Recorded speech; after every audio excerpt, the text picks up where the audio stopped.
Tirana, Albania, anni 70.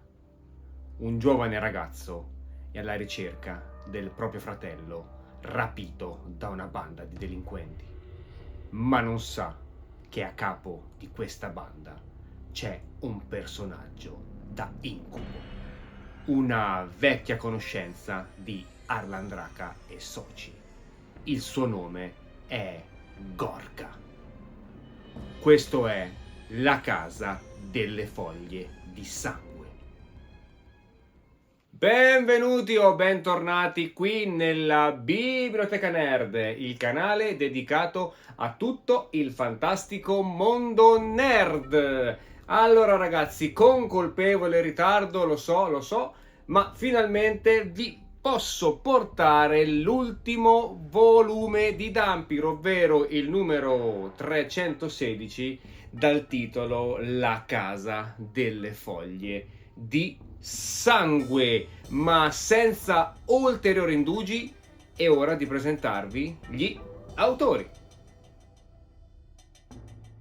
Partiamo subito dal soggetto e la sceneggiatura, dove troviamo Paolo Maino, che abbiamo già trovato nella doppia storia numero 304 dal titolo La montagna di Giada e il numero 305 Giungla di Fuoco. Ma attenzione, perché insieme a Paolo Maino abbiamo il grandissimo ritorno di Maurizio Colombo, il co-creatore di Dhampir, ed era da un bel pezzo che non faceva la sua comparsa nella testata, perché lo abbiamo trovato per l'ultima volta nel Dhampir Color numero 1 dal titolo La Biblioteca dell'Orrore, la biblioteca nerd no dell'orrore, che è stato pubblicato nel luglio del 2021. Successivamente l'abbiamo trovato in Dhampir Magazine del 2016 e addirittura l'ultima sua apparizione per quanto riguarda la serie regolare di Dhampir è stata nel numero 164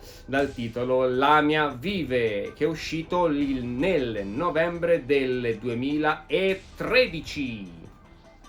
Passiamo ora ai disegnatori di questo albo. Sì, i disegnatori, perché sono due. Abbiamo Andrea Del Campo, dove le sue ultime opere sono state il Dhampir numero 312 dal titolo Canto Notturno, uscito nel marzo del 26. Poi anche lui è partecipe della doppia storia 304 e 305, quindi La montagna di Giada e La giungla di fuoco, ma lo troviamo anche nel Dhampir numero 285, cioè Diva Mortale, uscita nel dicembre del 2023. Insieme a lui, per la primissima volta in Dhampir e anche in Bonelli, troviamo Fabrizio Longo, e diciamo che è veramente un ottimo acquisto e lo troveremo anche nel volume successivo, quindi grande acquisto di Casa Bonelli. E il copertinista? Il copertinista è ovviamente Michele Cropera, che dal numero 301 fino ad oggi ci sta deliziando con delle copertine veramente fantastiche. Finora non ne ha sbagliata nemmeno una. E ragazzi, è proprio dalla copertina che voglio iniziare a farvi vedere qualcosa di questo volume. Quindi ecco a voi la copertina. Beh ragazzi, che dire, come ormai Michele Cropera ci ha abituato in queste 16 copertine, anche qui la sua mano è assolutamente evidentissima. Mi piacciono moltissimo tutte le sfumature e questi colori che mescola in una tavola che sembra quasi un quadro, anzi io direi quasi un'opera d'arte. Nel complesso qui vediamo ovviamente sempre la scritta Dhampir in trasparente, perché è bellissima così. Vediamo sullo sfondo questa auto che prende fuoco, questo personaggio in motocicletta e sotto il nostro Arlandraka che tiene tra le sue braccia questa donna. Ovviamente lui è sempre nei guai, giustamente questo è quanto. Questa copertina ci riporta a un momento molto importante della storia. Purtroppo il motociclista non si vede molto bene in viso, ma c'è un perché. Semplicemente non è un personaggio fondamentale della storia. Comunque sia, questa copertina è assolutamente bellissima. Questi alberi sono fatti benissimo, l'espressione di Harlan è stupenda e assolutamente sono soddisfattissimo di tutte le copertine di Cropera. Ma ora torniamo a noi. Molto bene, questa era la mia piccolissima, diciamo, esame di questa copertina. Ovviamente a me piace tantissimo, ma penso che l'avete intuito. E ci sono questi colori arancioni forti che fanno proprio vedere che è successo qualcosa di grave, quindi che c'è del fuoco e un incendio. Molto molto bella, ma se la copertina è bella, beh, bisogna fare anche un plauso ai due disegnatori, perché infatti è giunto il momento di mostrarvi qualche disegno. Se ormai siamo abituati con le splendide copertine di Michele Cropera, beh, io direi che bisogna anche abituarci ai fantastici disegni di Andrea Del Campo e Fabrizio Longo, perché sono bellissimi. Guardate questo disegno di questo uomo torturato su questa sedia, come è ben caratterizzato. Guardate che bello, ma poi dopo abbiamo anche questa scena, ovvero il nostro Gorka, che in questa penombra, o meglio illuminato da questa torcia, compare dal nulla, ma secondo me la più bella è questa, ovvero questa bella espressione di Gorka con i dentoni belli aguzzi, assolutamente fantastiche, ma anche queste scene di quasi tranquillità dove vediamo appunto tutti i nostri eroi che si recano nella casa delle foglie di sangue è ben realizzata. Mi piacciono molto le sfumature e soprattutto i visi e i volti dei personaggi sono ben disegnati. Guardate che bella questa scena dove c'è Harlan Draka che ha appunto una delle sue solite visioni quando capita in un luogo dove un maestro della notte ha fatto la sua comparsa. E queste scene di Gorka, beh, questo volto di Gorka è veramente fantastico. Volevo farvi vedere, ecco, anche questa Tesla, bellissima anche questa Tesla. Diciamo che Tesla in questa storia finalmente ricompare come la vecchia Tesla che piace a me. Ancora altri disegni, guardate quanto sono ben caratterizzati tutti questi disegni. Qui abbiamo il volto di questo personaggio veramente molto cattivo, ma veramente disegnato molto bene. E poi dopo, giustamente, anche questa scena qua, fantastica. Guardate che sfumature, guardate che bella che è. E sotto questa grande volto con scritto vendicami crap, veramente bellissimo. Assolutamente dei disegni fatti molto bene. Quindi ragazzi, questi erano solo alcuni dei disegni che troverete all'interno di questo numero di Dhampir. Ovviamente ve ne faccio vedere pochi perché non voglio assolutamente spoilerarvi nulla. E a proposito di spoiler, che non vi farò, è giunto il momento di raccontarvi un pochettino, giusto per mettervi un po' di curiosità, di cosa tratta questa prima parte della storia. Quindi ecco a voi la storia.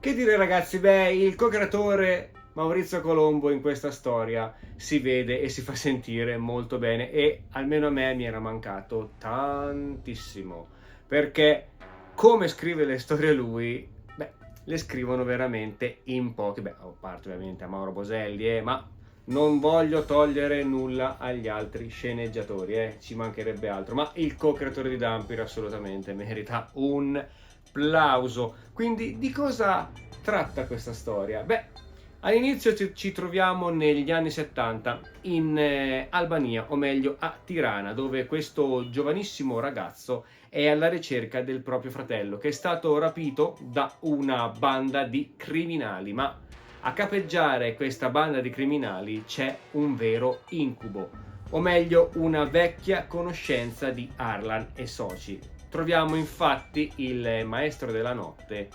Gorka. Ebbene, ovviamente quando ci sono dei maestri della notte nulla va per il verso giusto. Anni dopo che ha vissuto questo incubo, o meglio questo incontro da incubo, incontra il nostro Arlan e lui è convinto in realtà di aver sognato quello che è successo negli anni 70, ma Arlan e soci non sono assolutamente convinti della cosa. Infatti si recano tutti nella casa delle foglie di sangue, ovvero una casa dove in passato sono avvenute delle cose veramente molto macabre e dove appunto questo giovane ragazzo aveva trovato suo fratello. Ebbene, una volta entrati in questa casa, Tesla e ovviamente il nostro Arlan Draka si accorgono subito che quello è stato il luogo di mattatoio di un maestro della notte. Ebbene, si accorgono subito che quello era uno dei mattatoi di Gorka. Ovviamente Tesla se ne accorge subito perché, essendo lei una sua figlia, o meglio, era una sua discepola, non può che non sentire il richiamo del suo maestro. E ovviamente Arlan Draka, essendo lui un mezzo vampiro, con la sua doppia natura da Dhampir e da umano, lo ha percepito immediatamente. Quindi escono dalla casa e cercano di scoprire che cosa è successo in questa casa. C'è una cosa da dire. Ormai il maestro Gorka è morto, questo è vero, ma dietro di sé ha lasciato tanti dei suoi aguzzini. E uno di questi è un certo Krap, un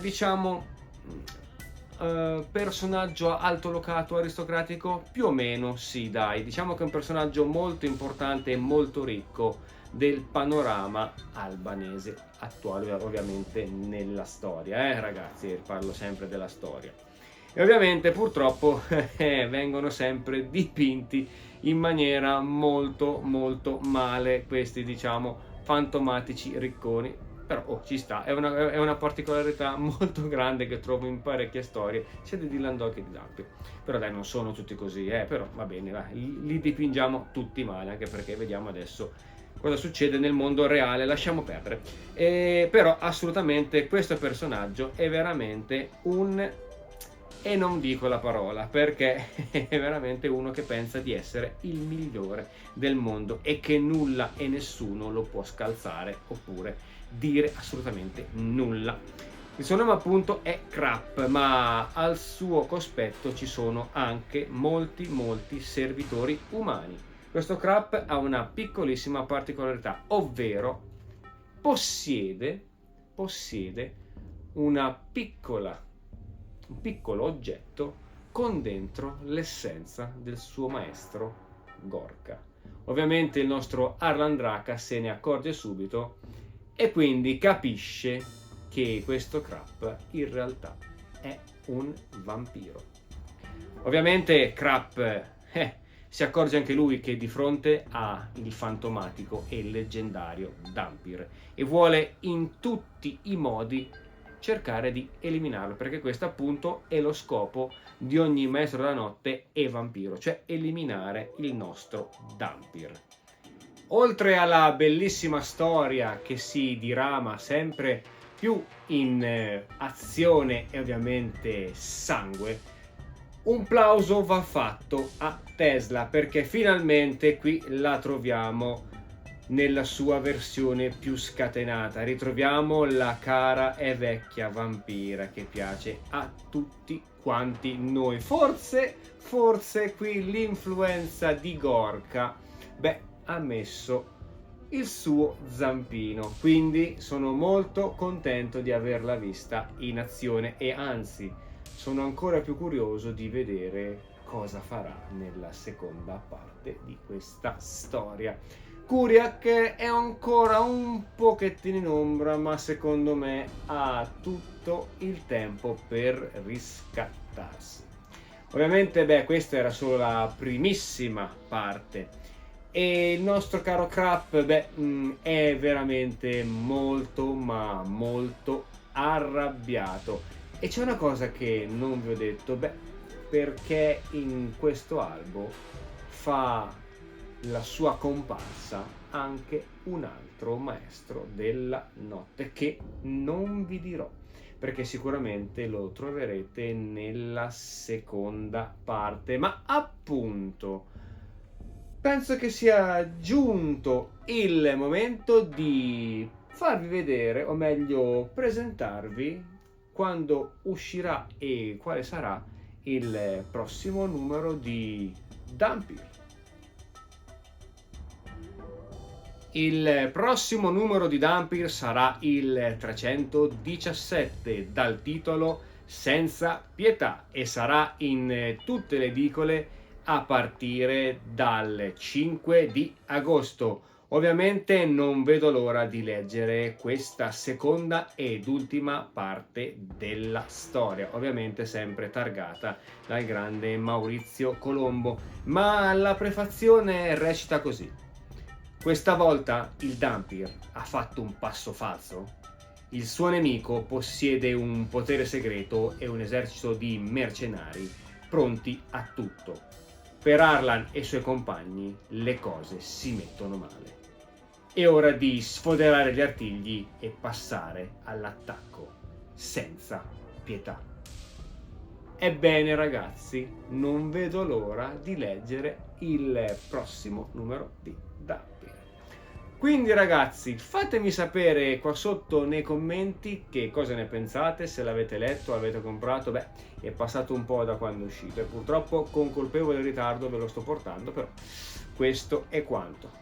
Però sono molto curioso di leggere i vostri messaggi, ok? Quindi scrivetemi qua sotto.